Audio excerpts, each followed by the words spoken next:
ಸಮತೆ ಹೊಂದಿದ ಮನಕ್ಕೆ ಜಗದೋಳೇಕ ವಸ್ತುವು ಕಾಣ್ಬದು.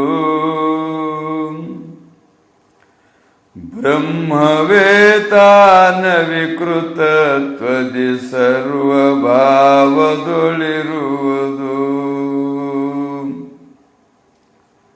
ಇಂಥ ಸಚ್ಚಿತ್ ಪೂರ್ಣ ಸುಖಮಯ ತನವು ಸಿದ್ಧ ಗುರವಿನದು. ಸಂತಸದಲ್ಲಿವನನ್ನು ಭಜಿಸಿದೊಡೇಕ ರೂಪವು ತಿಳಿಯುವುದು.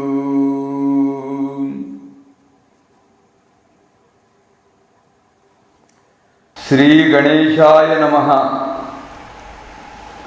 ಶ್ರೀ ಸದ್ಗುರು ಸಿದ್ಧಾರೂಢಾಯ ನಮಃ. ಶ್ರೀ ಸದ್ಗುರು ಸಿದ್ಧಾರೂಢ ಮಹಾಪ್ರಭುಗಳವರ ದಿವ್ಯ ಚರಿತ್ರೆಯಲ್ಲಿ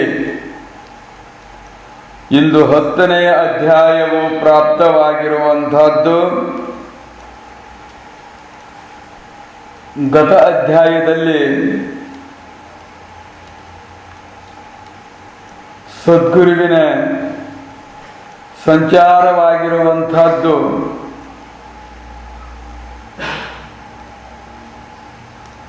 ಚೇತನ ಜೀವಿಗಳಿಗೂ ಜಡವಾಗಿರುವಂಥ ಪ್ರಕೃತಿಗೂ ಎಲ್ಲದಕ್ಕೂ ಉಪಕಾರ ಮಾಡ್ತಾ ಮಾಡ್ತಾ ಸಂಚರಿಸಿದರು ಅಂಥೇಳಿ ಹಿಂದಿನ ಪ್ರಸಂಗದಲ್ಲಿ ಸವಿಸ್ತಾರವಾಗಿ ನಿರೂಪಣೆ ಮಾಡಿತು.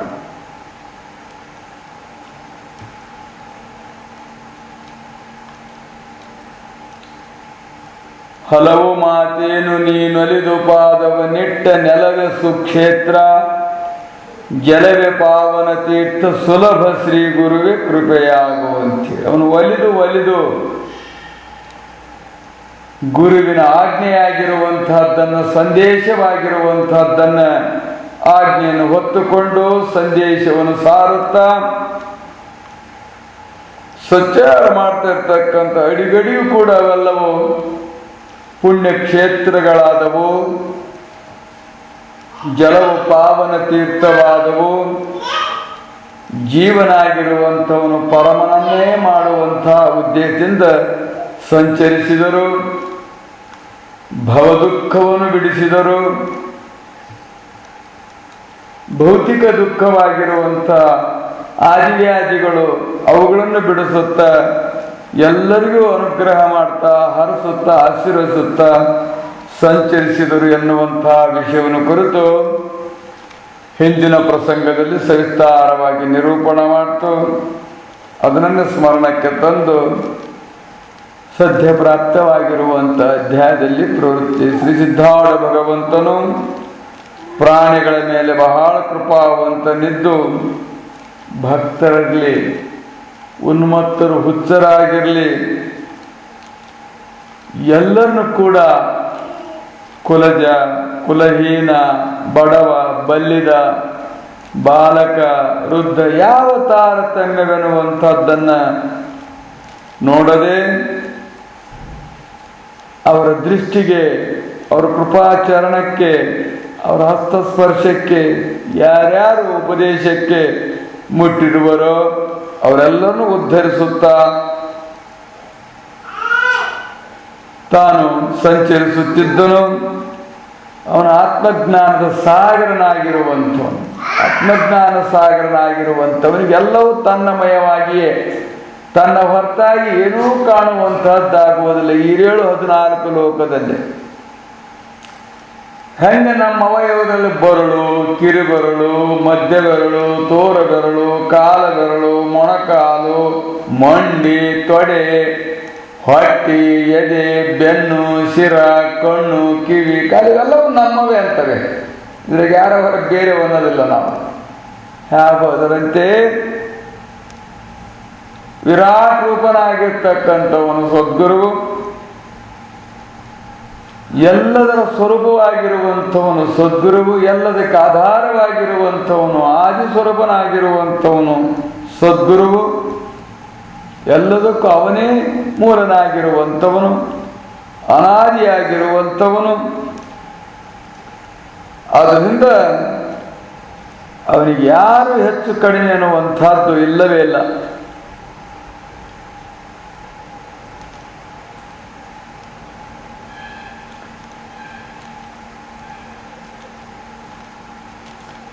ಹೀಗೆ ಸರ್ವರನ್ನು ಉದ್ಧರಿಸುವ ನೌಕಾರೂಪನಾಗಿರುವಂಥವನಾಗಿರುವನು ಮತ್ತು ಭವಸಾಗರ ಪಾರಾಗಿ ಭವಿಗಳನ್ನು ಉದ್ಧಾರ ಮಾಡುವಂಥವನಾಗಿರುವನು.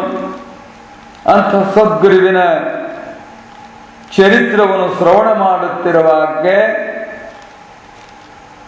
ನಮ್ಮಲ್ಲಿರ್ತಕ್ಕಂಥ ದೋಷಗಳು, ವಾಣಿ ದೋಷ, ಮನಸ್ಸಿನ ದೋಷ, ಇನ್ನು ಶರೀರದ ದೋಷ, ಈ ದೋಷಿಗಳಾಗಿರ್ತಕ್ಕಂಥ ಕರ್ಣತ್ರಯಗಳು ಕೂಡ ನಿರ್ದೋಷವಾಗುವಂಥವುಗಳಾಗುವುದು. ಇದು ಒಂದೇ ಒಂದು ಸಾಧನದಿಂದ ಸದ್ಗುರುವಿನ ಚರಿತ್ರೆಯನ್ನು ನಾವು ಕೇಳುವುದರಿಂದ, ಅವನ ಭಜನೆ ಮಾಡುವುದರಿಂದ, ಅವನ ಸ್ತೋತ್ರ ಮಾಡುವುದರಿಂದ, ಧ್ಯಾನ ಮಾಡುವುದರಿಂದ, ಸೇವೆ ಮಾಡುವುದರಿಂದ ತ್ರಿಕರಣಗಳು ಸಿದ್ಧಿಯಾಗ್ತಕ್ಕಂಥ ಏಕೈಕ ಸಾಧನವೆಂತಂದ್ರೆ ಸದ್ಗುರು. ಇನ್ನು ದೇವತಾ ಉಪಾಸನೆ ಮಾಡಿದ್ರೆ ಯಾವುದೋ ಒಂದು ಕರ್ಣ. ನಮ್ಮಲ್ಲಿ ವಾಣಿ, ಮನಸ್ಸು, ಶರೀರ ಅನ್ನುವಂಥವು 3 ಕರ್ಣಗಳು. ಪಾಪಗಳನ್ನು ಮಾಡುವಂಥವುಗಳಿವೆ 3, ಪುಣ್ಯವನ್ನು ಮಾಡ್ತಕ್ಕಂಥವುಗಳಿವೆ 3.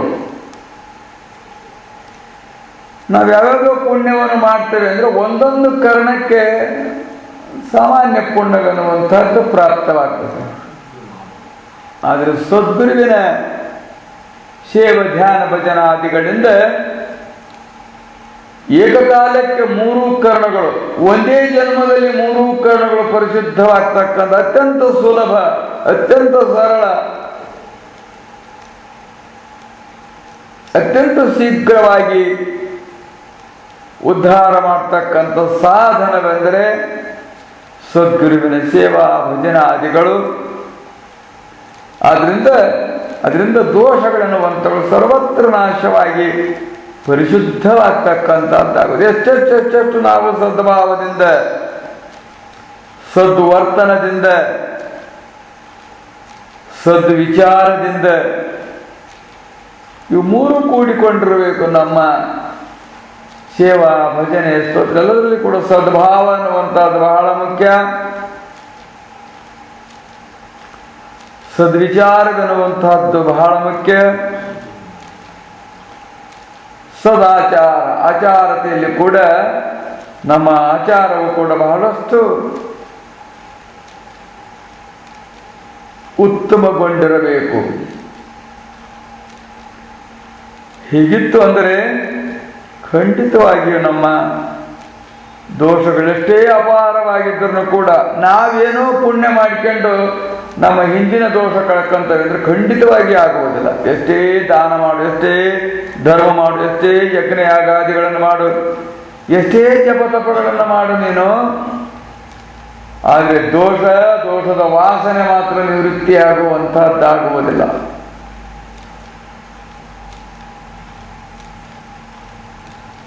ಆದರೆ ಸದ್ಗುರುವಿನ ಒಂದು ಚರಿತ್ರೆ ಶ್ರವಣ ಮಾಡೋದ್ರಿಂದ ಅವು ನಾಶವಾಗುವಂಥವುಗಳಾಗುವು.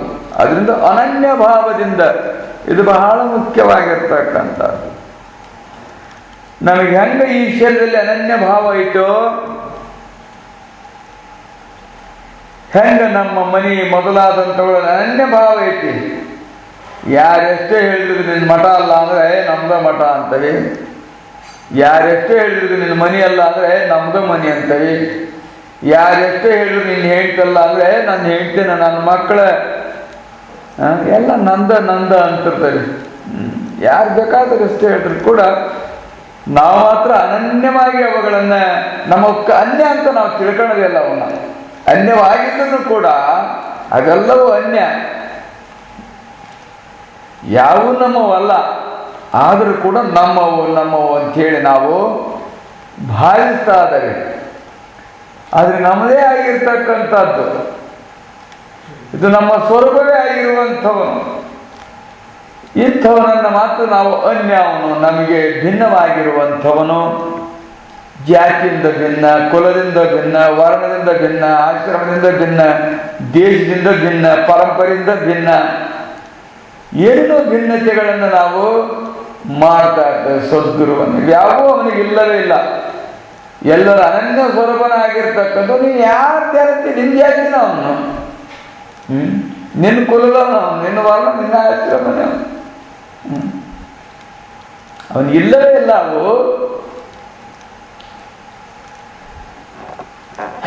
ಆದ್ರಿಂದ ಅನನ್ಯ ಚಿಂತೆಯಂತೋಯೇ ಸುಲಭಂ ಪರಮಂ ಸುಖಂ ತಸ್ಮಾತ್ ಸರ್ವ ಪ್ರಯತ್ನೇನ ಗುರುರ ಆರಾಧನಂ ಕುರು ಅಂತೇಳಿ ಇದು ಬಹಳ ಮುಖ್ಯವಾಗಿರ್ತಕ್ಕಂಥದ್ದು. ನಾವು ಸೇವೆ ಮಾಡ್ತೇವೆ, ಭಜನೆ ಮಾಡ್ತೇವೆ, ಸ್ತೋತ್ರ ಮಾಡ್ತೇವೆ, ಶ್ರವಣ ಮಾಡ್ತೇವೆ, ಏನೋ ಮಾಡ್ತೇವೆ, ಇದನ್ನೆಲ್ಲ ಅನ್ಯವಾಗಿ ತಿಳ್ಕೊಂಡು ಮಾಡ್ತಾ ಇರ್ತೇವೆ. ಪ್ರಾರಂಭದ ಹಂತದಲ್ಲಿ ಒಂದು ಅನ್ಯವಾಗಿ ಇರ್ತದೆ, ಆದರೆ ಅನ್ಯವಾಗಿ ಉಳಿಬಾರ್ದು. ಹೋಗ್ತಾ ಹೋಗ್ತಾ ಹೋಗ್ತಾ ಅನನ್ಯವಾಗಬೇಕು. ಅನನ್ಯವಾಗಿ ಭೇದ ಭಿನ್ನತೆ ಅನ್ನುವಂಥದ್ದು ಹೋದ್ರು ಏಕವಾಗಿ ಬಿಡತಕ್ಕಂಥದ್ದಾಗಬೇಕು. ಏಕವೇ ಇರ್ತಕ್ಕಂಥದ್ದು ಏಕವಾಗಬೇಕಾಗಿರುವಂಥದ್ದು ಅನೇಕತೆಯನ್ನು ಕಳೆದುಕೊಂಡು ಹೀಗಾದಾಗ ಅನನ್ಯ ಚಿಂತೆಯಂತೋ ನಾವು ಮಾಡ್ತಕ್ಕಂಥದ್ದು ಅನನ್ಯವಾಗಿರುವಂಥ ಚಿಂತನ, ಸದ್ಗುರುವಿನ ಚಿಂತನ, ಮಂತ್ರದ ಚಿಂತನ, ಅವನ ಸೇವಾದಿಗಳು ಇವನ್ನೆಲ್ಲ ಅನನ್ಯವಾಗಿ ನಮ್ಮ ಹೊಲ ಹೊಡೆಯುವಾಗ ನಮ್ಮದೇ ಅಂತ ನಾವು ಅನನ್ಯವಾಗಿಯೇ ಮಾಡ್ತೇವೆ. ನಮ್ಮ ಮನೆ ಕಸ ಹೊಡಿಬೇಕಾದ್ರೆ ಇದು ನಮ್ಮದೇ ಅಂತೇವೆ. ನಮ್ಮ ಮನೆಗೆ ಏನೇನಾರ ಮಾಡ್ಬೇಕಾದ್ರೆ ಅವೆಲ್ಲ ನಮ್ಮವು ಅಂತವೆ. ಆದರೆ ಬೇರೆ ಕಡೆಗೆ ಹೋದಾಗ ಅವೆಲ್ಲ ಅವರವು ಅಂತವು. ನಾವು ಮಠಕ್ಕೆ ಬಂದ್ವಿ ಅಂದ್ರೆ ಅಜ್ಜರವು ಅಂತವನ್ನೆಲ್ಲ ನಮ್ಮವು ಅನ್ನೋದಲ್ಲ, ಅವನ್ನ ಅಜ್ಜರವು.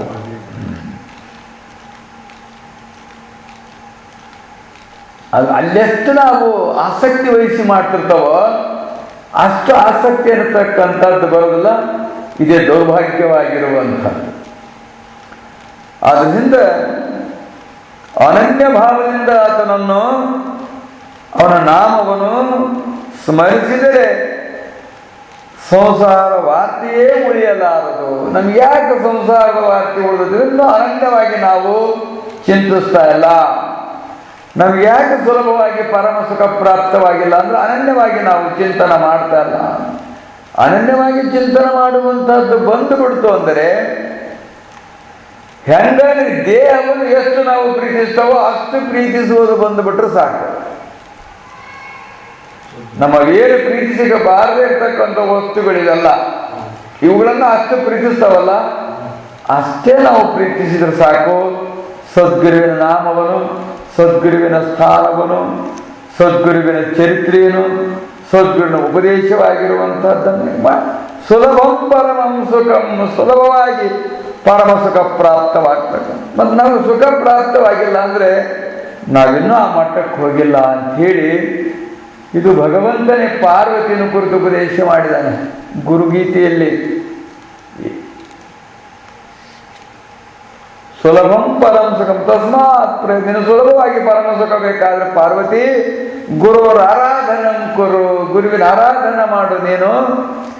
ನಾನು ಕೂಡ ಗುರುವಿನ ಆರಾಧನವನ್ನು ಮಾಡಿದೆ. ಈ ತ್ಯಾಗವಾಗಿರುವಂಥ, ವೈರಾಗ್ಯಮಯವಾಗಿರುವಂಥ, ವಿರತಿಯಿಂದ ಕೂಡಿಕೊಂಡಿರುವಂಥ, ಸಹಜ ಸಮಾಧಿಯಿಂದ ಕೂಡಿಕೊಂಡಿರುವಂಥ ಅವಸ್ಥೆಯನ್ನು ಗುರುವಿನ ಆರಾಧನೆ ಮಾಡಿಕೊಂಡು ಪಡೆದುಕೊಂಡಿರುವೆನು.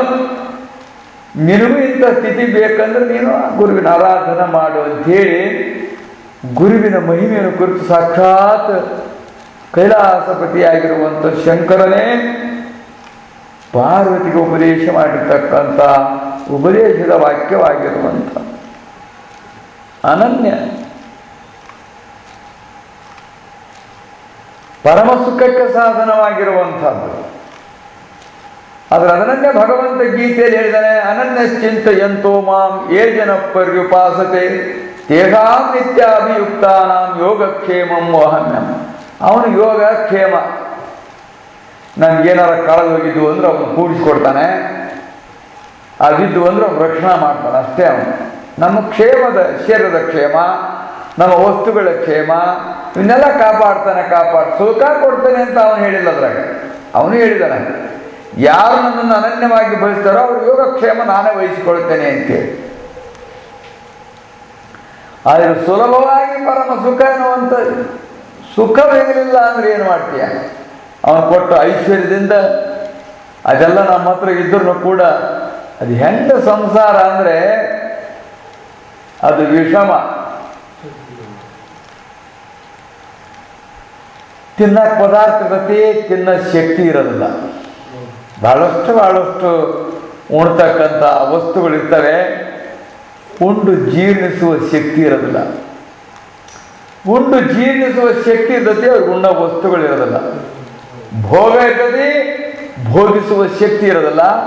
ಭೋಗಿಸುವ ಶಕ್ತಿ ಇರ್ತದೆ, ಭೋಗವಿರುವುದಿಲ್ಲ. ಹಿಂಗೆ ಎಲ್ಲರಿಗೂ ಅದು ಈ ಪ್ರಕಾರವಾಗಿರುವಂಥ ವಿಷಮತೆಯಿಂದ ಕೂಡಿಕೊಂಡಿರುವಂತಹದ್ದಾಗಿದೆ. ಅದನ್ನ ಒಂದು ಗಾದಿ ಮಾತಿನಲ್ಲಿ ಹೇಳ್ತಾರೆ, ಹಲ್ಲಿದ್ದಾಗ ಕಡ್ಲಿಲ್ಲ, ಕಡ್ಲಿದ್ದಾಗ ಹಲ್ಲಿಲ್ಲ ಅಂತೇಳಿ. ಹಲ್ಲಿರ್ತಾವಲ್ಲ ಅವಾಗ ಕಡ್ಲಿ ಸಿಗೋದಲ್ಲ. ಹಲ್ಲೆಲ್ಲ ಕಟ್ಟೋದು ಮುದುಕರಾಗಿರ್ತಾರಲ್ಲ, ಕಡ್ಲಿ ತಂದು ಶೇಂಗಾ ತಂದು ಮುಂದೆ ಇಟ್ಟಿರ್ತಾರ ಅವರು. ಅವನು ತಿನ್ನೋದಲ್ಲ ಸುಲಿ ಅಂತ ಹೆಣ್ಮಕ್ಳು. ಸುಲು ಕೊಡ್ಬೇಕು ಹೊರತು ತಿನ್ನಕ್ಕೆ ಬರೋದಲ್ಲ ಅವನಿಗೆ. ಹಾಗೆ ದರ್ವೊಂದು ಕ್ಷಣದಲ್ಲಿ ನಾವು ಏನೇನು ಅನುಭವಿಸ್ತವೋ ಅದರ ಲಿಂಗ ದ್ವೈತನ ಕೂಡ್ಕೊಂಡು ವಿಷಮತೆ ಕೂಡಿರ್ತೈತಿ. ಎಲ್ಲ ವಿಷಮತೆಯಿಂದ ಅದಕ್ಕೆ ವಿಷಮ ಸಂಸಾರ ಅಂತ ಹೇಳಿರೋದಕ್ಕೆ. ಅವರು ಸುಮ್ಮನೆ ಹೇಳಿಲ್ಲ, ತಾವು ಅನುಭವಿಸಿರ್ತಕ್ಕಂಥ ವಿಚಾರವನ್ನು ತಿಳ್ಕೊಂಡು ಶ್ರುತಿಸಮ್ಮತವಾಗಿ, ವೇದಸಮ್ಮತವಾಗಿ, ಧರ್ಮಸಮ್ಮತವಾಗಿ ಹೇಳ್ತಕ್ಕಂಥದ್ದು ವಿಷಮ ಸಂಸಾರ. ಯಾರಿಗೂ ಸಮವಿಲ್ಲ. ಒಂದಿದ್ರೆ ಒಂದಿರೋದಿಲ್ಲ. ಅಂದ್ರೆ ವಿಷಮ ಅಂದ್ರೆ ಒಂದಿದ್ರೆ ಒಂದಿರೋದಿಲ್ಲ. ಇದಕ್ಕೆ ಬೇಕಾಗಿರ್ತದೆ, ಅದಕ್ಕೆ ಬೇಡ ಆಗಿರ್ತೈತಿ, ಅದಕ್ಕೆ ಬೇಕಾಗಿರ್ತದೆ, ಇದಕ್ಕೆ ಬೇಡ ಆಗಿರ್ತೈತಿ. ಹಂಗೆ ನಾವು ಅದು ನೋಡೋದು. ಅವನು ಇಲ್ಲಿದ್ದ ಹೋಗಕ್ಕೆ ಬೇಡ ಅಂತ ಅವ್ರು ಹೋಗಿ ಬೆಳ್ಕೊಂಡು ಹೋಗ್ಬೇಕು ಅಂತ ಹೆಂಗೆ ನೋಡೋದು. ಅದು ಅವನಿಗೆ ಬೇಕಾಗಿರ್ತೈತಿ, ಅವ್ರು ಹೋಗಿ ಬೇಡ ಆಗಿರ್ತೈತಿ. ಹಿಂಗೆ ಮಕ್ಕಳು ತಾಯಿ ಜೊತೆಗೂ, ಗಂಡ ಹೆಂಡರ ಜೊತೆಗೂ, ಅಣ್ಣ ತಮ್ಮಂದಿಗಳ ಜೊತೆಗೂ ಎಲ್ಲವೂ ಇದೇ ರೀತಿಯಾಗಿರುವಂಥ ದ್ವಂದ್ವದಿಂದ ಕೂಡಿಕೊಂಡಿರ್ತಕ್ಕಂಥದ್ದು. ಅದಕ್ಕೇ ವಿಷಮ ಅಂತ. ಈ ವಿಷಮ ಅನ್ನುವಂಥದ್ದು ಹೋಗಬೇಕಾದ್ರೆ ಆತನ ನಾಮವನ್ನು ಅನನ್ಯ ಭಾವದಿಂದ ನಾವು ಸ್ಮರಿಸಿದಾಗ ಮಾತ್ರ ಇದು ಉಳಿಯಲಾರದು, ಇದು ನಿವೃತ್ತಿ ಆಗುವಂಥದ್ದಾಗುವುದೆಂದು ಅಧ್ಯಾಯದ ಆರಂಭದಲ್ಲಿ ಸದ್ಗುರುವಿನ ದಯ, ಅವನ ಉಪದೇಶದ ಸ್ಥಿತಿ, ಆ ಉಪದೇಶದಿಂದ ಪ್ರಾಪ್ತವಾಗ್ತಕ್ಕಂಥ ಲಾಭ, ಅವನನ್ನು ಸ್ಮರಣ ಮಾಡುವುದರಿಂದ ಅತ್ಯಂತ ದುಃಖದ ನಿವೃತ್ತಿ, ಇವೆಲ್ಲವನ್ನು ಕುರಿತು ನಿರೂಪಣ ಮಾಡ್ತಾ ಅವನ ಶ್ರೀಚರಣಗಳಿಗೆ ನಮಸ್ಕಾರೂಪ ಮಂಗಲ ಅರ್ಪಿಸುತ್ತ ಅಧ್ಯಯನ ಆರಂಭ ಮಾಡುತ್ತಲಿರುವರು. ಸಿದ್ಧಗುರುಗಳು ಮಂಗಲಗಿರಿಯ ಮೇಲೆ ಮಾಡಿದ ಅಪೂರ್ವ ಚರಿತ್ರೆಯನ್ನು ಹಿಂದಿನ ಅಧ್ಯಾಯದಲ್ಲಿ ನಿರೂಪಣ ಮಾಡಿತು. ಅಲ್ಲಿಂದ ಇಳಿದು ಬರುವಾಗ ದಯಾಗನರಾಗಿರ್ತಕ್ಕಂಥ ಸಿದ್ಧರು ಸಂಚಾರ ಮಾಡುತ್ತಿರುವಾಗ ಒಬ್ಬ ಸೋಮೇಶ್ವರನೆಂಬ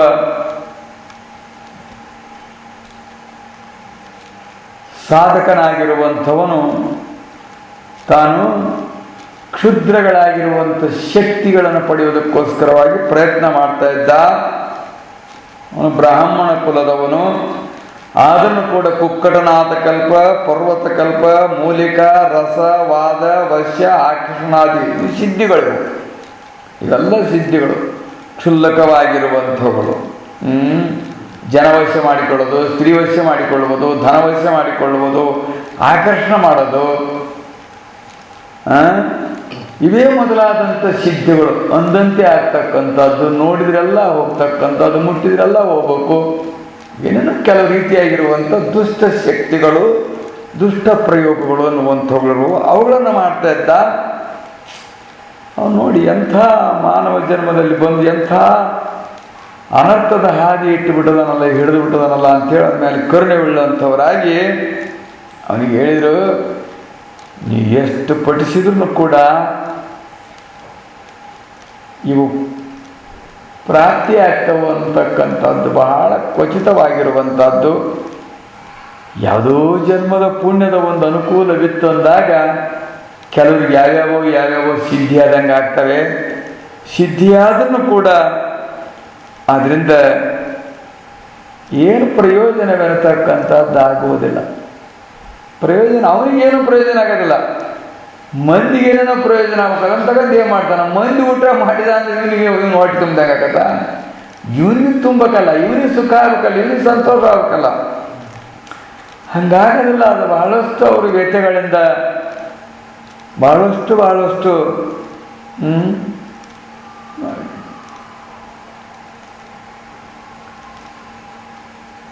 ಒಬ್ಬ 12 ವರ್ಷ ತಪಸ್ಸು ಮಾಡಿ ಅಂದರೆ ವ್ರತಗಳನ್ನು ಮಾಡಿ ಸಿದ್ಧಿಗಳನ್ನು ವಶ ಮಾಡಿಕೊಳ್ಳುವಂಥ ಅಕ್ಷುಲ್ಲಕ ಸಿದ್ಧಿಗಳನ್ನು ಹೊಳಿ ಮೇಲೆ ನಡ್ಕೊಂಡು ಹೋಗ್ಬೇಕು ಅನ್ನುವಂಥ ಸಿದ್ಧಿ ಪಡ್ಕೊಳಕ್ಕೆ 12 ವರ್ಷ ಅವನು ಪ್ರಯತ್ನ ಮಾಡಿದ್ನಂತೆ. ಅದು ಹೆಂಗೆ ಅಂದರೆ ಕಾಕುಳು ತಿಂದು ಸೆಗಣಿ ದನಿ ಸೆಗಣಿ ಕೂಳ್ ಮಾಡಿರ್ತಾರಲ್ಲ ಅದನ್ನು ತಿನ್ನಬೇಕು, ಬದುಕಬೇಕು ಅವನು. 12 ವರ್ಷ ತಿಂದು ಹೊಳಿ ಮೇಲೆ ಸರಾಗವಾಗಿ ಭೂಮಿ ಮೇಲೆ ಹೋಗಿ ಕಲ್ತದ್ನಂತ. ಮತ್ತು ಅದನ್ನು ತಿನ್ಕೊಂತಾನೆ ಇರ್ಬೇಕು, ಅದನ್ನು ಬಿಟ್ಟಾದ್ರೆ ಮತ್ತೆ ಮಾಡ್ತಾನೆ ಹೊಳ್ಯಾಗ ಅವನು. ಅದು ಸಾಧಾರಣ ಹಂಗೆ ಆ ಸಿದ್ಧಿ ಪಡ್ಕೋಬೇಕಾದ್ರೆ ಈ ಕೆಲವು ಸಿದ್ಧಿ ಪಡ್ಕೋಬೇಕಾದ್ರೆ ಹಿಂಗಿರ್ತಾವ ಅಂತ ನಿಯಮವು. ಅವನು ಹಂಗೆ ಒಳೆ ದಡದಡ ಹೋಗ್ತಿದ್ರಲ್ಲ ಜನ ಯೋ ಎಂಥ ಶಕ್ತಿವಂತನಪ್ಪ, ಎಂಥ ಮಹಾತ್ಮನಂತಪ್ಪ ಇವನು ಅಂತೇಳಿ ಜನರೆಲ್ಲ ಅವನಿಗೆ ಭಾಳಷ್ಟು ಗೌರವ ಕೊಡ್ತಿದ್ರು. ಆದರೆ ಇವನು ಸೆಗಣಿ ತಿಂದ ಇರ್ಬೇಕಾಗಿತ್ತು ದಿವಸ ಆ ಕಾಕುಳು ತಿಂದ. ಮಹಾತ್ಮರು ಬಂದ್ರಂತವ್ರು, ವೈರಾಗ್ಯ ಪುರುಷರಾಗಿರ್ತಕ್ಕಂಥವ್ರು ನದಿ ದಂಡಿಗೆ ಬಂದರು. ಇವನು ಅಷ್ಟೊತ್ತಿಗೆ ಬಂದ. ಯಾಕೆ ಕುಂತಿದ್ದೀರಿ ಅಂತಂತೆ. ಹಿಂಗೆ ಹೊಳಿತಾಳಬೇಕಪ್ಪ, ಆ ಕಡೆಗೆ ಹೋಗ್ಬಿಟ್ಟತಿ ದೋಣಿ. ಅಯ್ಯೋ ನೀವು ಸನ್ಯಾಸಿಗಳಾಗಿ ಇಷ್ಟೆಲ್ಲ ಸಾಧನೆ ಮಾಡ್ಕೊಂಡಿರಲ್ಲ ನೀವು, ನೋಡ್ರಿ ನಾನು ಹಿಂಗೆ ಹೋಗ್ಬಿಡ್ತೇನೆ ಅಂತೇಳಿ ಹಿಂಗೆ ಹೋದಂತ ಮತ್ತೆ ಬಂದಂತೆ. ಹೆಂಗೆ ಮಾಡಿ ಕಲ್ತೀವಿ ಅದನ್ನು ಅಂದ್ರಂತೆ. ಆ ಸಿದ್ಧಿ ಗ್ರಂಥಗಳು ಬರ್ತೈತಿ, ಅದು ಕಾಕುಳು ತಿಂದು ಎಷ್ಟು ವರ್ಷ ಮಂತ್ರ ಪಠಿಸಿದರೆ ಅದು ಸಿದ್ಧಿ ಆಕತ್ತೆ ಅಂತೇಳಿ. ಹಂಗೆ ನಾನು 12 ವರ್ಷ ಅದನ್ನು ತಿಂದು ಈ ಸಿದ್ಧಿ ಪಡ್ಕೊಂಡನಿ, ಮತ್ತು ಈಗೇನು ಅದನ್ನು ತಿಂತಾನೆ ಅಂತೇಳಿ. ಎಲ್ಲ 12 ವರ್ಷ ಕಾಕುಳು ತಿಂದು ಈಗೂ ಕಾಕುಳು ತಿಂತ ಇಟ್ಟು ಹೊಳಿನಾಗ ಆ ಕಡೆ ಹೋಗೋದು ಈ ಕಡೆ ಬರೋದು ಕಲ್ತಿಯಲ್ಲೋ. ನಾನು 4 ಆಣೆ ಕೊಟ್ಬಿಟ್ರೆ ಅಲ್ಲ ಹೋಗ್ತಾನೆ, ಮತ್ತು 4 ಆಣೆ ಕೊಟ್ಬಿಟ್ರೆ ಇಲ್ಲ ಬರ್ತಾನೆ. 8ನೇ ಕೆಲಸನ 12 ವರ್ಷದಿಂದ ತಿಂದು ಮಾಡ್ಕೊಂಡು ಅಲ್ಲ ಅಂತ ಹೇಳಿದ್ರಂತೆ. ಆವಾಗ ಅವನಿಗೆ ಭ್ರಮ ಹೋಯಿತು ಅಂತೇಳಿ. ತಾತ್ಪರ್ಯದೇನು ಅಂದರೆ ಈ ಸಿದ್ಧಿಗಳನ್ನು ಮಾಡ್ಕೋಬೇಕಾದ್ರೆ ಭಾಳಷ್ಟು ಕಠಿಣವಾಗಿರ್ತವೆ. ಅದೇನೇನು ಹೇಳ್ತಾರೆ, ಬಾಟಿ ಕೈ ತಗೊಂಬಂದಿರ್ತಾರಂತೆ, ಎಡಮುರ್ಗಿ ಬೋರು ಮಲಬುರ್ಗಿ ಮೋರು ತಗೊಂಡಿರ್ತಾರೆ. ಏನೇನೋ ಭಾಳಷ್ಟು ಸಾಮಾನು ಇಟ್ಕೊಂಡು ಏನೇನೋ ಮಾಡ್ತಾರೆ. ಹೋಗಿ ಹೆಣ ಕಿತ್ತು ಹೆಣದ ಮೇಲೆ ಕುತ್ಕೊಂಡು ಏನೇನೋ ಮಂತ್ರ ಪಡಿಸ್ತಾರೆ. ಭಾಳ ವಿಚಿತ್ರವಾಗಿರುವಂಥವ್ರು, ಭಾಳ ವಿಚಿತ್ರವಾಗಿ. ಅದರಿಂದ ಇದರಿಂದ ಏನೂ ಪ್ರಯೋಜನವೆನ್ನತಕ್ಕಂಥದ್ದಿಲ್ಲ.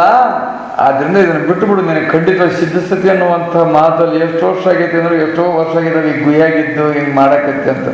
ಇನ್ನೂ ಏನೂ ಆಗಿಲ್ಲ ಅಂದರೆ ಅಲ್ಲೇ ಸಾಯಕ್ಕೆ ಸನ್ಯಾಕೆ ಬಂದಿದ್ದೆ, ಬಿಟ್ಟುಬಿಡು, ಭಗವಂತನ ನಾಮಸ್ಮರಣ ಮಾಡಪ್ಪ, ನೀನು ಭಾಳಷ್ಟು ದುರ್ಮಾರ್ಗದಲ್ಲಿ ಹೋಗಿಬಿಟ್ಟಿದೀಯಾ ಅಂಥೇಳಿ ಭಾಳಷ್ಟು ವಿಚಾರಗಳನ್ನು ಹೇಳಿದಾಗ ಅವನಿಗೆ ಹೌದು ಇಷ್ಟು ಸುಮ್ಮನೆ ವ್ಯರ್ಥವಾಗಿ ಹೆಂಡ್ರು ಮಕ್ಕಳು ಎಲ್ಲ ಬಿಟ್ಟು ಮನೆ ಮಠ ಎಲ್ಲ ಬಿಟ್ಟು ಈ ಗೃಹದೊಳಗೆ ಕಣಕಪಡಿ ಬಡ್ಕಪಡಿ ತಿಂದಿರ್ತಕ್ಕಂಥದ್ರಲ್ಲಿ ಇಂಥ ಕೆಟ್ಟ ವಾಸನೆಯಾಗ ನಾನು ಒಬ್ಬನೇ ಏಕಾಂಗಿ ಇಷ್ಟು ಮಾಡಿದ್ರೂ ಕೂಡ ಏನೂ ಪ್ರಯೋಜನ ಆಗಿಲ್ಲ. ಎಷ್ಟೋ ವಯಸ್ಸಾಯ್ತು, ಇನ್ನು ಸಿಗೋದು ಕೂಡ ಎಷ್ಟೋ ದುರ್ಲಭ ಏನೋ. ಮಹಾತ್ಮರು ಹೇಳುವಂಥದ್ದು ಸತ್ಯವಿರುವುದಂಥದ್ದು ಗೊತ್ತಾಗಿ ಅವನು ನಮಸ್ಕಾರ ಮಾಡಿ ನಂದು ತಪ್ಪಾಯಿತು, ಇದಕ್ಕೇನಾದರೂ ಪ್ರಾಯಶ್ಚಿತ್ತ ಮಾಡಿ ದುಷ್ಕರ್ಮ ನಿವೃತ್ತಿಯಾಗಿ ಉಪಾಯವನ್ನು ಹೇಳಿ ಅಂದಾಗ ಅವಾಗ ಹೇಳಿದರು, ನೀನು ಬ್ರಾಹ್ಮಣ ಕುಲದಲ್ಲಿ ಉತ್ಪನ್ನವಾಗಿದೆಯಾ, ಶ್ರೇಷ್ಠ ಕುಲದಲ್ಲಿ ಅಂದ ಬಳಿಕ ನಿಮ್ಮ ಜಾತಿಗೆ ಸಂಬಂಧವಾಗಿರುವಂಥ ನಿನಗೆ ಉಪನಯನ ಮಾಡಿ ಕೊಟ್ಟಿರ್ತಕ್ಕಂಥ ಯಾವ ಗಾಯತ್ರಿ ಮಂತ್ರವಾಗಿರುವಂಥದ್ದನ್ನು ದಿನಕ್ಕೆ ಇಷ್ಟು ಸಲ ಜಪಿಸುವಂಥದ್ದು ಮಾಡು, ಖಂಡಿತವಾಗಿ ನೀನು ಪವಿತ್ರನೂ ಆಗ್ತೀಯಾ, ನೀನು ಪುಣ್ಯಪುರುಷನೂ ಆಗ್ತೀಯಾ, ಮೋಕ್ಷನೂ ಹೊಂದತಕ್ಕಂಥ ಯೋಗ್ಯತೆ ಅನ್ನುವಂಥದ್ದು ಬರುವುದೆಂದು ಅವನಿಗೆ ಅನುಗ್ರಹಿಸಿ ಆದೇಶ ಮಾಡಿ ಹೊರಟರು.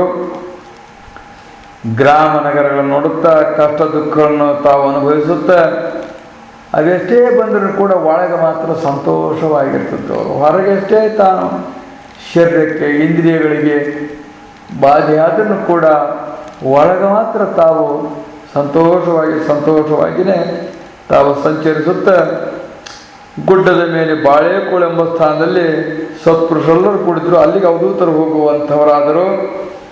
ಅಲ್ಲೆಲ್ಲ ಕೂಡಿರ್ತಕ್ಕಂಥವ್ರು ದೇಹ ಆತ್ಮ ಇದಕ್ಕೆ ನಾವು ಪ್ರೀತಿಸ್ತೇವೆ ಅಂತೇಳಿ ಅಂದರು. ಆವಾಗ ಖಂಡಿತವಾಗಿ ದೇಹ ನಿನಗೆ ಕಾಣ್ತತಿ, ದೇಹ ಇದ್ರೂ ಇರ್ತೀಯ ಇಲ್ಲದ್ರೂ ಇರ್ತೀಯ, ಸತ್ತು ಬಳಕ ದೇಹ ಸುಟ್ಟು ಹೋಗ್ತತಿ, ಹೋಗಿದು ಬಿಡ್ತಾರೆ. ಆದರೂ ನೀನು ಲೋಕಾಂತರಕ್ಕೆ ಹೋಗ್ತೀಯ. ನೀನು ಹುಟ್ಟುವುದಕ್ಕಿಂತ ಮೊದಲು ಇದ್ದಿ ಆನಂತರ ಇದ್ರೊಳಗೆ ಪ್ರವೇಶವಾದಿ. ಅಂದರೆ ಭೂತ ವರ್ತಮಾನ ಭವಿಷ್ಯತ್ ಮೂರೂ ಕಾಲದಲ್ಲಿರ್ತಕ್ಕಂಥವನು ನೀನು. ದೇಹವೆನ್ನುವಂಥದ್ದು ಒಂದು ಕಾಲದಲ್ಲಿರ್ತಕ್ಕಂಥದ್ದು. ಆದ್ದರಿಂದ ದೇಹ ನೀನಲ್ಲ.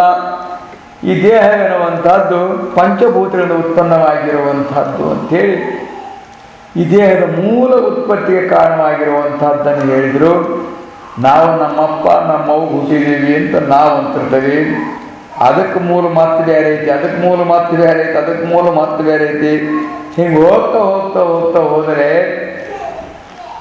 ಯಾರು ಇದಕ್ಕೆ ಕಾರಣವಾಗಿರ್ತಕ್ಕಂಥವ್ರು ಗೊತ್ತೇ ಆಗುವುದಿಲ್ಲ. ಆದ್ದರಿಂದ ಇದು ಹೆಂಗಾಗೈತೆ ಅಂದರೆ ಪಂಚವಿಂಶ ತತ್ವಾತ್ಮಕಗಳಿಂದ ರಚನೆ ಆಗಿರುವಂಥದ್ದು ಈ ಶರೀರ. 25 ತತ್ವಗಳನ್ನು ಕೂಡಿಕೊಂಡಿರ್ತಕ್ಕಂಥದ್ದು ಶರೀರ, ಇಂದ್ರಿಯ, ಪ್ರಾಣ, ಮನಸ್ಸು ಇವೆಲ್ಲವೂ ಈ ತತ್ವಗಳಿಂದ ಉತ್ಪನ್ನವಾಗಿರುವಂಥವುಗಳೆಂದು. ಆಮೇಲೆ ವೈಕಾರಿಕ ತೈಜಸ ಭೂತಾದಿ ಎನ್ನುವಂಥ ಅಹಂಕಾರ ಅಹಂ ತೃತೀಯದಿಂದ ಇದು ಈ ಪ್ರಕಾರವಾಗಿ ಭೂತಾದಿ ಅಹಂಕಾರದ ಭೂತಗಳು ಉತ್ಪನ್ನವಾಗುವಂಥವುಗಳಾದವು. ಪಂಚತನ್ಮಾತ್ರಗಳು, ಅವುಗಳಿಂದ ಪಂಚಮಹಾಭೂತಗಳು, ಪಂಚಮಹಾಭೂತಗಳ ಒಂದು ಪಂಚೀಕರಣದಿಂದ ಈ ಶರೀರ ಎನ್ನುವಂಥದ್ದು ಸೃಷ್ಟಿಯಾಗಿರುವಂಥದ್ದಾಗಿರುವುದೆಂದು ಆ ಪಂಚೀಕರಣದ ವಿಷಯವಾಗಿರುವಂಥದ್ದನ್ನು, ಆ ಪಂಚೀಕರಣದ ಗ್ರಂಥದ ಸಾರವಾಗಿರುವಂಥದ್ದನ್ನೇ ವಿಸ್ತಾರವಾಗಿ ನಿರೂಪಣೆ ಮಾಡುವಂಥವರಾದರು. ಶಾಸ್ತ್ರದ ಅರ್ಥ ನಮಗೆ ಗೊತ್ತಾಗಬೇಕಾದ್ರೆ ಪಂಚೀಕರಣವೆನ್ನುವಂಥ ಗ್ರಂಥವನ್ನು ನೋಡಿದಾಗ ಹೆಂಗೆ ಜಗತ್ತಿದು, ಹೆಂಗೆ ಜೀವ, ಹೆಂಗೆ ದೇಹ, ಹೆಂಗಿದೆಲ್ಲ ಆಗೈತೆ ಅನ್ನುವಂಥದ್ದು ಮೊದಲನೇ ಹಂತವೆನ್ನುವಂಥದ್ದು ಚೆನ್ನಾಗಿ ಗೊತ್ತಾಗುವಂಥದ್ದಾಗೋದು.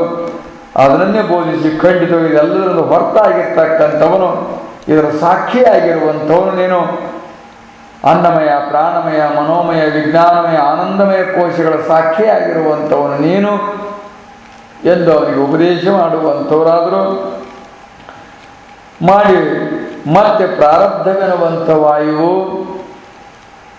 ಹಳ್ಳಿಯ ಎಲಿಯನ್ನು ಹೆಂಗೆ ಗಾಳಿ ಹಾರಿಸ್ಕೊಂಡು ಹೋಗ್ಬೇಕು ಹಂಗೆ ಪ್ರಾರಬ್ಧ ಎಲ್ಲೆಲ್ಲಿ ಕರ್ಕೊಂಡು ಹೋಗ್ಬೇಕು, ಯಾರ್ಯಾರಿಗೆ ಇದ್ರದ್ದು ಲಾಭವಾಗಬೇಕು ಅನ್ನುವಂಥದ್ದು ಸಂಕಲ್ಪ ಹೋಯ್ತು. ಆ ರೀತಿಯಾಗಿ ಹೋಯ್ತೈತೆ ಅಂತೇಳಿ ತಾವು ತರಗಲಿ ಅಂತ ತಾವು ಆ ಗಾಳಿ, ಆ ಪುಣ್ಯದ ಗಾಳಿ ಎತ್ತ ಕರ್ಕೊಂಡು ಆ ಕಡೆಗೆ ಸಂಚಾರ ಮಾಡ್ತಾ ಗ್ರಾಮಗಳನ್ನು ನೋಡ್ತಾ ನಗರಗಳನ್ನು ನೋಡ್ತಾ ವಿಜಾಪುರಕ್ಕೆ ಬರುವಂಥವರಾದರು. ಅಲ್ಲಿ ಕೂಡ ಅನೇಕ ಲೀಲೆಗಳನ್ನು ತೋರಿಸಿದರು. ಒಬ್ಬನು ಸಿದ್ಧರನ್ನು ಕಂಡು ಇವನು ನಮ್ಮಲ್ಲಿ ಸೇವೆ ಮಾಡಲಿಕ್ಕೆ ಬಹಳ ಚಲೋ ಇದ್ದಾನೆ ಎಂದು ಆಲೋಚಿಸಿ ರೊಟ್ಟಿ ತುಂಡನ್ನು ಕೊಟ್ಟು ಅನ್ನುತ್ತಾನೆ, ನೋಡು ಈ ರಾಶಿಯಾಗಿರುವಂಥ ಸೆಗಣಿಯನ್ನು ತೆಗೆದು ಆ ಕಡೆಗೆ ಹಾಕು, ತಿಪ್ಪಿಗೆ ಹಾಕು ಅಂತ ಹೇಳಿದ. ಅದೇ ರೀತಿಯಾಗಿ ಅವರು ಅವನು ಹೇಳಿದಾಗ ಮಾಡಲಿಕ್ಕೆ ಶುರು ಮಾಡಿದರು. ಆಮೇಲೆ ಕೆಲವು ಹೊತ್ತಿನ ಮೇಲೆ ಅವನು ಒಳಗೆ ಹೋಗ್ಬಿಡ್ಲೆ ಮತ್ತೆ ತಾವು ಮುಂದೆ ಹೋದರು. ಮತ್ತೆ ನಿಂತಾಗ ಇನ್ನೊಬ್ಬನು ಚಲೋ ಸಿಕ್ಕ, ಕೆಸರು ಭಾಳ ಆಗೈತಿ, ರಾಶಿ ಮನೆ ಮುಂದೆ ತೆಗ್ಸಕ ಊಟವಾಗಿಲ್ಲ ಅಂತ ಇಲ್ಲ ಅಂದ್ಕೊಟ್ಲೆ ಊಟಕ್ಕೆ ಕೊಡ್ತೇನೆ ಹೊಟ್ಟೆ ತುಂಬ, ಇದನ್ನು ತೆಗೆದು ಹಾಕು ಅಂತೇಳಿ ಆಜ್ಞೆ ಮಾಡಿದ. ಸರಿ ಬಂದುದು ಅದನ್ನು ಹೌದಲ್ಲ ಅಂಬುವನಲ್ಲ, ಯಾರೇನು ಹೇಳ್ತಾರೆ ಹೌದು ಅಂತನಲ್ಲ ಅಲ್ಲ ಅಂತನಲ್ಲ. ಸರಿ ಈಶ್ವರ ನಿಶ್ಚಯ ಮಾಡಲಿಕ್ಕೆ ಪ್ರಯತ್ನ ಮಾಡ್ತಿದ್ರು. ಮತ್ತೆ ಹೋದ ಬಳಿಕ ತಾವು ಮುಂದೆ ಹೊರಟರು. ಎಲ್ಲಿನಿದೆ ಉಪದ್ರ ಅಂತೇಳಿ ಒಂದು ತಾಸು ಬಾವಡತಕ್ಕಂಥದ್ದು ಒಂದು ಮಸೀದಿ ಇರಬೇಕಲ್ಲಿ ಬಿಜಾಪುರದಲ್ಲಿ. ಅಲ್ಲಿ ಹೋಗಿ ತಾವು ರಾತ್ರಿ ಆಗುತ್ತಲೇ ಸಾಯಂಕಾಲ ರಾತ್ರಿ ಸಮಯಕ್ಕೆ ಹೋಗಿದ್ರಲ್ಲಿ ಅಲ್ಲಿ ಒಬ್ಬನು ನಾಚಿಗೆ ದೀಪ ಹಿಡಿತಕ್ಕಂಥವ್ರು ಸಿಕ್ಕದ್ದಲ್ಲ, ಅವನು ಹುಡುಕ್ತಾ ಇದ್ದ. ಇವರನ್ನು ಕೊಂಡು ಚಲೋ ಸಿಕ್ಕ ಮಸೀದಿಯೊಳಗೆ ದುಂದಿ ಹಿಡ್ಕೊಳ್ಳಿಕ್ಕೆ ಅಂತೇಳಿ ಮನೆ ಕರ್ಕೊಂಡೋಗಿ ಊಟವಾಗಿಲ್ಲ, ಇಲ್ಲ ಮನೆ ಕರ್ಕೊಂಡು ಹೋದ. ಇದ್ದದ್ದು ಬದಲು ಉಳಿದೆಲ್ಲ ಕೊಟ್ಟ. ಶಿವಾರ್ಪಣ ಬಯಸದೆ ಬಂದಿರ್ತಕ್ಕಂಥದ್ದು ಪ್ರಸಾದವನ್ನು ಸ್ವೀಕಾರ ಮಾಡಿದ್ರು. ಬಾಲ್ಯ ನಾಚಿ ನಡೀತೈತಿ, ನೋಡೋಣ ಮೋಜಾಗ್ತದೆ, ಹೋಗೋಣ ಅಂದ್ರೆ ಕೈ ಕರ್ಕೊಂಡು ಹೋದ ಬಳಿಕ ದುಂದಿ ಕೊಟ್ಟು ನಿತ್ಕ ಅಂತೇಳಿ ನಿಂತ್ಕೊಂಡ್ರು. ಸರಿ, ಅದೇನು ಇರ್ತದೆ ಅದ್ರ ಬಗ್ಗೆ ಅವ್ರದ್ದು ವಿಚಾರವಿಲ್ಲ, ಇದೆಲ್ಲ ಈಶ್ವರನ ಇಚ್ಛೆ ಅಂತೇಳಿ ನಿಂತಿದ್ರು. ಅಕಸ್ಮಾತ್ ನಿದ್ರೆ ಬಂದು ತೂಗುಡಿಸಿದ್ರೆ ಅಂದ್ಕೊಟ್ಲೆ ಅದು ಮಸಾಲೆ ಬೀಳ್ತಿತ್ತು, ಬಂದು ಹೊಡೆದು ಮತ್ತೆ ಕೊಡ್ತಿದ್ರು. ಈ ಪ್ರಕಾರವಾಗಿ ಬಹಳಷ್ಟು ಪ್ರಪಟ್ಟ ಹುಚ್ಚದನ ಅಂದ್ಬಿಟ್ಟಾಗ ಏನು ಅಂತೇಳಿ ಕೈ ಬಿಟ್ಕೊಟ್ಲೆ ಸರಿ ಆಯಿತು ಅಂತೇಳಿ ಹೋಗಿ ತಾವು ಮತ್ತದೇ ಮಸೀದಿಯಲ್ಲಿ ಮಲಗಿದರು. ಇದೇ ಪ್ರಕಾರವಾಗಿ ಅನುಭವಿಸಿ ಎಲ್ಲಿಯೂ ಭಿಕ್ಷೆ ಅನ್ನತಕ್ಕಂಥದ್ದು ಸಿಗದಲೇ ಜನಸಂಚಾರವಿಲ್ಲದೆ ಇರತಕ್ಕಂಥ ಏಕಾಗ್ರವಾಗಿರ್ತಕ್ಕಂಥ ಸ್ಥಾನವನ್ನು ಹುಡುಕಿದರು. ಯಾಕಂದರೆ ಅನುಕೂಲಗಳಿದ್ದವು ಅಂದರೆ ಅದರಿಂದ ಬಹಳಷ್ಟು ಪ್ರತಿಕೂಲಗಳಾಗ್ತವೆ. ಹೊತ್ತಿಗೆ ಅನ್ನವೆನ್ನತಕ್ಕಂಥದ್ದು ಬೀಳ್ತಾ ಇತ್ತು ಈ ಶರೀರಕ್ಕೆಂದರೆ ತಾಮಸವೆನ್ನತಕ್ಕಂಥದ್ದು ಬರ್ತತಿ. ಜನಸಮೂಹದಲ್ಲಿತ್ತಂದರೆ ಅನೇಕಾಗ್ರವಾಗ್ತದೆ ಹೊರತು ಏಕಾಗ್ರವಾಗ್ತಕ್ಕಂಥದ್ದು ಆಗುವುದಿಲ್ಲ. ಆದ್ದರಿಂದ ಯಾರೂ ಇಲ್ಲದಲೇ ಯಾವ ಅನುಕೂಲವೂ ಇಲ್ಲದೆ ಇರ್ತಕ್ಕಂಥ ಜನಸಂಚಾರವಿಲ್ಲದೆ ಇರ್ತಕ್ಕಂಥ ಮಸೀದಿಯೊಳಗೆ ಹೋಗಿ ತಾವು ಕೂತರು. ಇವರನ್ನು ನೋಡಿದಾಗ ವರ್ಣಾಶ್ರಮ ಧರ್ಮಗಳು ಅಂದರೆ ತ್ರಿಗುಣಗಳಿಂದ ಕೂಡಿಕೊಂಡಿರ್ತಕ್ಕಂಥವರು ಸಾತ್ವಿಕ ರಾಜಸತಮ, ಯಾರ್ಯಾರಿಗೆ ಹೆಂಗೆ ಏನೋ ಹುಚ್ಚ ಏನೋ ಪಾಪ ಮನೆ ಪನಿ ಎಲ್ಲ ಬಿಡಿಸಿ ಬಂಧು ಬಾಂಧವರನ್ನು ಬಿಡಿಸಿ ಅನ್ನ ಆಹಾರಗಳಿಲ್ಲದಲೆ ಹಿಂಗೆ ಮೈಮ್ಯಾರ ಬಟ್ಟಿಲ್ಲದಲೆ ಹಿಂಗೆ ತಿರುಗಿಸ್ತಾ ಇರ್ತಿ ಪ್ರಾರಬ್ಧ ಅಂತ ಕೆಲವರು ಅಂತಂದ್ರು. ಕೆಲವರು ಯಾರೋ ಯತಿಗಳಿರಬೇಕು, ಇವರು ಈ ಪ್ರಕಾರವಾಗಿ ಜಡಭರತನಂತೆ ಹೊರತಕ್ಕಂಥ ಜ್ಞಾನಿಗಳಿರಬೇಕು ಅಂತೇಳಿ ಸಾಧಕರು ತಿಳಿರ್ತಕ್ಕಂಥ ಖಂಡಿತವಾಗಿ ಸಿದ್ಧ ಪುರುಷನಾಗಿರ್ತಕ್ಕಂಥವನು, ಜ್ಞಾನ ಸಿದ್ಧ ತಪೋಸಿದ್ಧನಾಗಿರ್ತಕ್ಕಂಥವನು ಹೀಗೆ ಅಂತಿದ್ರು. ಅವ್ರು ಅನ್ನತಕ್ಕಂಥದ್ದನ್ನು ಕೇಳಿ ಅಯ್ಯೋ ಇದೆಷ್ಟೆಲ್ಲ ಕಷ್ಟ ಎಂಥದ್ದು, ಇದಕ್ಕಿಂತ ಹೆಚ್ಚು ನಾವು ಕಷ್ಟವನ್ನು ಅನುಭವಿಸಿದ್ದೀವಿ ಅನ್ನುವಂಥದ್ದನ್ನು ಸ್ಮರಣ ಮಾಡಿಕೊಂಡು ಅದನ್ನು ಹೇಳುವಂಥವರಾದ್ರು. ಅದರ ಉದ್ದೇಶ ಏನಿತ್ತು ಅವ್ರದ್ದು ಅಂದರೆ ನಮಗೂ ಅನೇಕ ಕಷ್ಟಗಳು ಬರ್ತಾ ಇರ್ತವೆ. ಭಾಳಷ್ಟು ಕಷ್ಟಗಳನ್ನು ಅನುಭವಿಸಿ ಬಂದಿದ್ದೇವೆ. ಬಾಲ್ಯದಲ್ಲಿ ಎಷ್ಟು ಕಷ್ಟಗಳನ್ನು ಅನುಭವಿಸಿದ್ದೇವೆ, ಗರ್ಭವಾಸದಲ್ಲಿರ್ಬೇಕಾದ್ರೆ ಎಷ್ಟು ಕಷ್ಟವನ್ನು ಅನುಭವಿಸಿದ್ದೇವೆ, ಗರ್ಭವಾಸಕ್ಕೆ ಬರೋಕ್ಕಿಂತ ಮುಂಚೆ ನರಕದೊಳಗಿದ್ವಲ್ಲ ಅಲ್ಲೆಷ್ಟು ಕಷ್ಟಪಡಿಸಿದ್ದೇವೆ, ನರಿನಾಯಿಗಳಾಗಿದ್ವಲ್ಲ ಹಂದಿ ಮೊದಲಾದಂಥ ಅದೆಲ್ಲ ಎಷ್ಟು ಕಷ್ಟಪಡಿ. ಇದನ್ನು ಸ್ಮರಣ ಮಾಡ್ಕೊಳ್ಳಿ ಸಾಧಕರು ಮುಮುಕ್ಷಗಳು, ಇದನ್ನು ಸ್ಮರಣ ಮಾಡ್ಕೊಂತಿರ್ಬೇಕು. ಈಗಿರ್ತಕ್ಕಂಥದ್ದು ನೋಡಿ ಸಂತೋಷಪಟ್ಟು ಇದಕ್ಕಿಂತ ಹೆಚ್ಚೆಷ್ಟೋ ಕಷ್ಟಗಳನ್ನು ಅನುಭವಿಸಿದ್ದೇವೆ, ಅದ್ರ ಮುಂದೆ ಇದೇನು ಮಹಾ ಅಂಥೇಳಿ ಈ ಪ್ರಕಾರವಾಗಿ ತಿಳ್ಕೊಂಡು ಧೈರ್ಯದಿಂದ ಸಮಾಧಾನದಿಂದ ಬಂದದ್ದನ್ನು ತಾವು ಅನುಭವಿಸ್ತಾ ಪರಿಹರಿಸಿಕೊಳ್ಳಬೇಕು ಅನ್ನುವಂಥದ್ದನ್ನು ಉಪದೇಶ ಮಾಡುವುದಕ್ಕೋಸ್ಕರವಾಗಿ ಇದೇನು ಮಹಾ ದೊಡ್ಡದು. ನನಗೆ ಹಿಂದೆ ಬದುಲಿ ಅನ್ನುವಂಥ ಗ್ರಾಮದಲ್ಲಿ ನಾನು ಸಂಚಾರ ಮಾಡುತ್ತಿರುವಾಗ ಬಾಬಾಜಿ ಯಾರು ಅಂತ ಕೇಳಿದ. ಯಾರು ಅಂತ ಹೇಳಿದಕ್ಕೆ ಹೆಂಗೆ ಬರ್ತದೆ ಅದು, ಮಾತು ಮಾನಂಗಳಿಂದ ತತ್ತ ಮೀರಿರ್ತಕ್ಕಂಥ ಸ್ಥಿತಿ. ಯಾರಂತ ಹೇಳೋಕೆ ಏನು ಎಲ್ಲ ಭ್ರಮ. ಅವರು ಈ ಲೌಕಿಕ ಭಾಷಣಕ್ಕೆ ಉತ್ತರವನ್ನು ಕೊಡ್ತದ್ದಿಲ್ಲ. ಸುಮ್ಮನೆ ಇದ್ರು ಅವ್ರು. ಯಾರು ಅಂತ ಕೇಳಿದ ಕೂಡಲೇ ಸುಮ್ಮನೆ ಇದ್ರು. ಅವನು ಯಾರು ಕಳ್ಳ, ಅವನು ಮೌನ ವೇಷ ತೊಟ್ಕೊಂಡು ನೋಡಕ್ಕೆ ಬಂದದಾನೆ, ಏನೋ ಮಾಡೋಕ್ಕೆ. ಮೊನ್ನೇನೋ ಮಾಡ್ಕೊಂಡು ಹೋಗಿದ್ದ ಅವನ ಇರಬೇಕು, ಅಲ್ಲೇ ಹಂಗಾತು ಹಿಂಗಾತು ಅಂದರು, ಇಲ್ಲೇನೋ ನೋಡಕ್ಕೆ ಬಂದಾನ ಅಂತೇಳಿ ಅವನು ಸಿಟ್ಟಿಗೆದ್ದು ಎರಡೇಟು ಹೊಡೆದು ಕಟ್ಟಿ ಮ್ಯಾಲಿಂದ ಕೈ ಹಿಡಿದು ಜಗ್ಗಿಬಿಟ್ನಂತೆ. ಮ್ಯಾಲ ಕಟ್ಟಿಯಿಂದ ಕೆಳಗೆ ಬಿದ್ದು ಮೊಣಕಾಲಿಗೆಲ್ಲ ಗಾಯವಾಗಿ ರಕ್ತೆಲ್ಲ ಸೋರಿ ಭಾಳಷ್ಟು ದಿವಸ ಅಲ್ಲೇ ಇದ್ದು ಆ ಗಾಯ ಮಾಯಿಸ್ಕೊಂಡ್ರು. ನೋಡಲ್ಲಿ ಎಷ್ಟು ದುಃಖ ಆಗಿಬಿಟ್ಟಿತ್ತು, ಎಷ್ಟು ದೊಡ್ಡ ಗಾಯ ಆಗಿಬಿಟ್ಟಿತ್ತು. ಭಾಳಷ್ಟು ನನಗೆ ನೋವಾಗಿತ್ತು. ಅದೇನು ಇಲ್ಲಿ ಅಷ್ಟೇನಾಗಿಲ್ಲ, ಇದಕ್ಕಿಂತ ಹೆಚ್ಚು ದುಃಖವಾಗಿತ್ತು ಅಂಥೇಳಿ ಸ್ಮರಣ ಮಾಡಿಕೊಂಡ್ರು.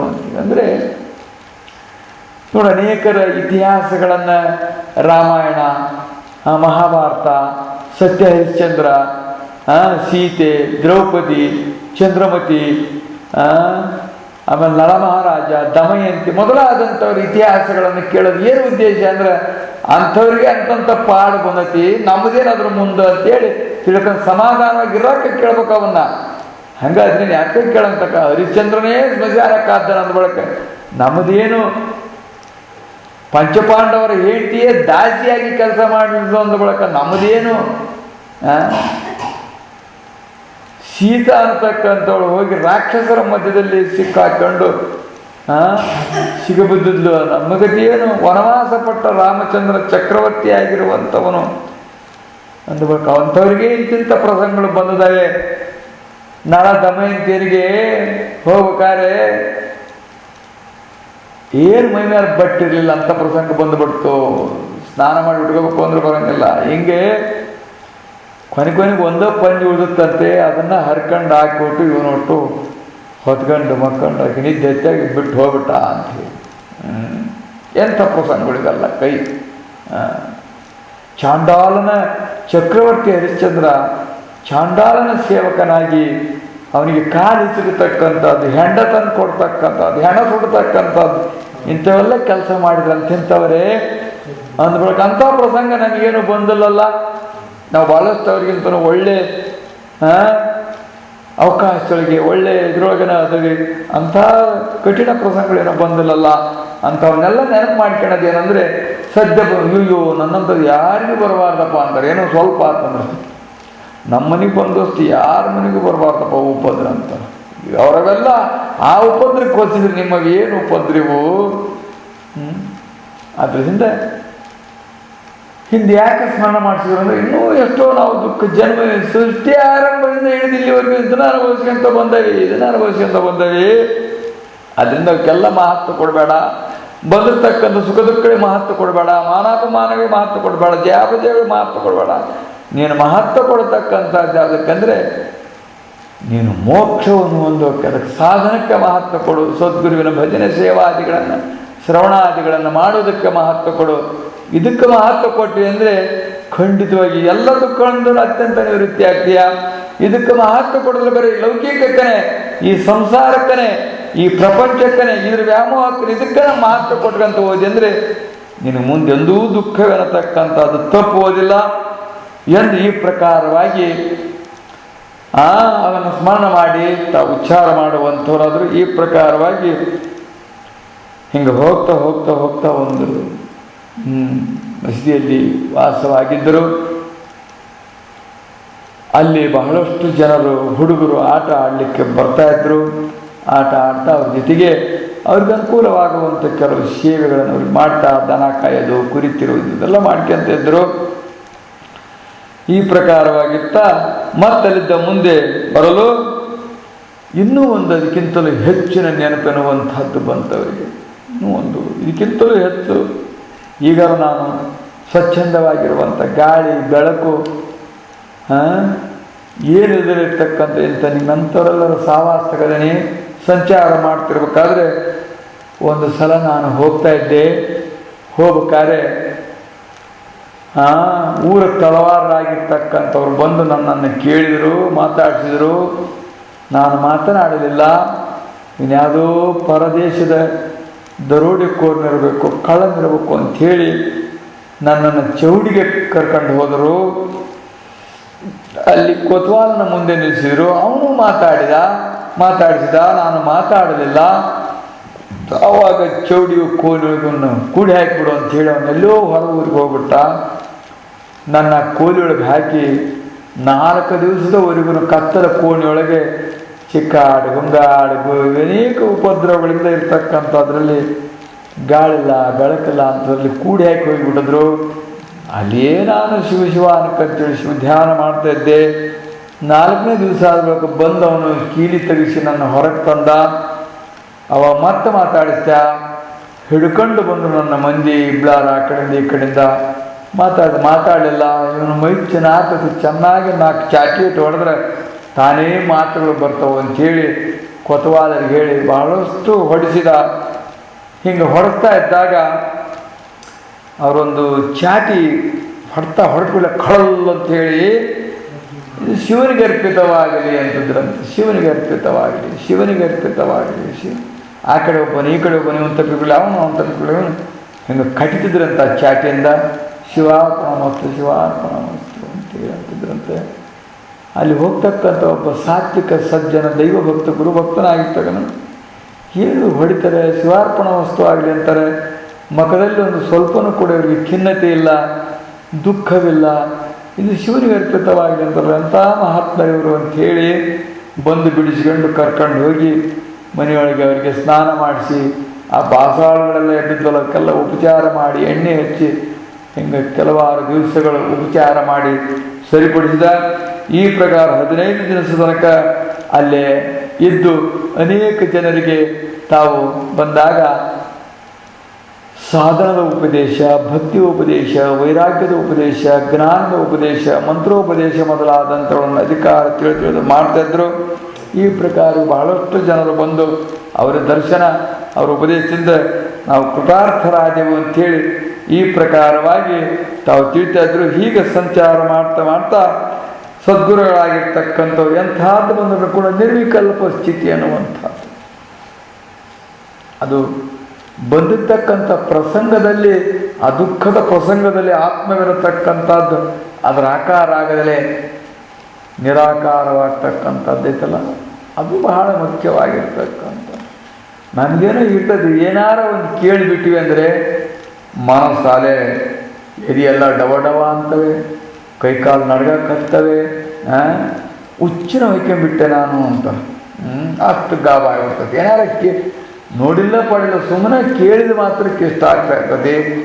ಅಷ್ಟೆಲ್ಲ ಪ್ರಸಂಗಗಳು ತಮ್ಮ ಅನುಭವಿಸಿದ್ರು ಕೂಡ ಆದರೆ ಯಾವ ಆಕಾರವಾಗದಲೇ ನಿರ್ವಿಕಲ್ಪವಾಗಿರುವಂಥ ಸ್ಥಿತಿಯಲ್ಲಿ ಮನಸ್ಸು ಒಳಗೆ ಹೋಗ್ಬಿಡ್ತಾನೆ, ಸುಮ್ಮನೆ ಹೊರಗೆ ಬಂದಿದ್ರು ಇದ್ರ ಆಕಾರ ಆಗಲ್ಲ, ಒಳಗೆ ಹೋದ್ರೂ ಆಕಾರವಾಗೋದಿಲ್ಲ. ಈ ಪ್ರಕಾರವಾಗಿ ತಾವು ಇರುತ್ತಿದ್ರು. ವಿಜಯಪುರದಲ್ಲಿ ಅರಣ್ಯದೊಳಗೆ ಸಿದ್ಧಯತಿಗಳು ಈ ಪ್ರಕಾರವಾಗಿ ಸಂಚಾರ ಮಾಡ್ತಾ ಇರಬೇಕಾದ್ರೆ, ಅಲ್ಲಿರಬೇಕಾದ್ರೆ ನಿಸ್ಸಂಗವಾಗಿರಬೇಕಾದ್ರೆ ಜನರಂತಕ್ಕಂಥದ್ದನ್ನು ಕೇಳಿ ಹಿಂದಿನ ಸ್ಮರಣ ಮಾಡ್ತಾಯಿದ್ರು, ಹಿಂದಿನ ಸ್ಮರಣ ಮಾಡ್ತಾಯಿದ್ದು. ಈಗ ಬಂದಿರೋ ಪ್ರಸಂಗ ನಮಗೆ ಅಷ್ಟು ದುರ್ಧರ ಕಠಿಣವಾಗಿರ್ತಕ್ಕಂಥದ್ದಲ್ಲ ಅಂತೇಳಿ ತಿಳ್ಕೋಬೇಕು ಅಂತೇಳಿ ನಾವು ಹಿಂದಿಂದೆಲ್ಲ ಮರಿತೀವಿ. ಇವತ್ತೇನಾದ್ರು ಹೆಚ್ಚು ಕಡಿಮೆ ಯಾಕಂದ್ರೆ ಅದನ್ನೇ ನಾವು ನೆನಪು ಮಾಡ್ಕೊಂತಿರ್ತೀವಿ. ಅದರ ಆಕಾರ ಆಗ್ತಿರ್ತೀವಿ, ಅದರ ಉದ್ವಿಗ್ನ ಆಗ್ತವೆ, ಅದರ ವಿಕಾರ ಆಗ್ತಿರ್ತವೆ, ಏನೇನೋ ರೀತಿಯಾಗಿರುವಂಥ ಪ್ರಸಂಗ ಆಗ್ತದೆ. ಆದ್ದರಿಂದ ಹಿಂದಿನ ಕಹಿ ಪ್ರಸಂಗಗಳಾಗಿರ್ತಕ್ಕಂಥವನ್ನು ಹೆಚ್ಚು ನೆನಪಿರಬೇಕು. ಮನಸ್ಸಿಗೆ ಸಮಾಧಾನವಾಗ್ತಕ್ಕಂಥದ್ದು ಬರುತ್ತದೆ, ಧೈರ್ಯ ಬರುತ್ತದೆ. ಬಂದದ್ದೆಲ್ಲ ಬರಲಿ, ಗೋವಿಂದನ ಒಂದು ದಯವಿರಲಿ ಅನ್ನುವಂಥದ್ದು ನಿರ್ಧಾರವಾಗ್ತಕ್ಕಂಥದ್ದಾಗುವುದು ಎಂದು ಈ ಪ್ರಕಾರವಾಗಿ ಅವರು ತಮ್ಮ ವರ್ತನದಿಂದ ನಡೆದು ನುಡಿದು ಈ ಪ್ರಕಾರವಾಗಿ ತೋರಿಸಿದರು ಎಂಬಲ್ಲಿಗೆ ಸಿದ್ಧಾರೂಢ ಕಥಾಮೃತದವರು ಶ್ರವಣ ಮಾತ್ರದಿಂದ ಪಾಪಗಳನ್ನು ಭಸ್ಮ ಮಾಡುವಂಥ ಈ ಅಧ್ಯಾಯವನ್ನು ಶಿವದಾಸನು ಸದ್ಗುರುವಿನ ಚರಣಾರವಿಂದಗಳಲ್ಲಿ ಅರ್ಪಿಸಿರುವನು.